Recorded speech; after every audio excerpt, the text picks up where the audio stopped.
ভাই লল, আমি এখনো লাগেজটাই খেলোয়াড় না, এখন আমি নিজের স্কিল বানাইছি, নিজেকে আপডেট করছি। এখন তোমার মতন অবস্থাতে চারটা নিয়ে খেলি, বুঝো বুঝো? ভাই মানে কি, তুই নিজের কি প্রোফাইলার মনে করতেছ? মানে কি, মানে বুঝো না? তুমি একটা বট। শোন ভাই না, তুই কিন্তু এবার বেশি বেশি করে ফেলতাছস, তোর বয়স যা তার থেকে কিন্তু বেশি বুঝে ফেলতাছস। আর আচ্ছা আচ্ছা, তুমি আমার সাথে অনবাসে চান করো, তোমার প্যান্ট খুলে ওগামানে ছাড়া দিব। কি তুই কি বললি শালা বিয়াদব, কি বললি? ইয়ে না, মানে কাস্টমে আলাই দিব।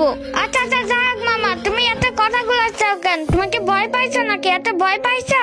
শোন ভাই না, তুই বলতে বলতে কিন্তু এবার বেশি বলে ফেলতাছস। আচ্ছা ঠিক আছে, তুই দাঁড়া, আমি কাস্টমারে তোর ইনভাইট দিতাছি, তারপর দেখ তোরে কি করি। ও আচ্ছা, যাও তুমি কাস্টম বানাও, আমি এতক্ষণ এই তো দুধ খেয়ে আছি, নাই তো আমার গায়ে শক্তি বলে না। কি কি বললি, দুধ খাবি নাকি? আরে আরে মাম্মা, তুমি কি যে বলো না? আরে আমার আম্মু গরুর দুধ দিচ্ছে, ওইটা খাওয়ার জন্য বলছে, আর ওই দুধটা খাইয়ে তোমাকে হেডশট মেরে দিব।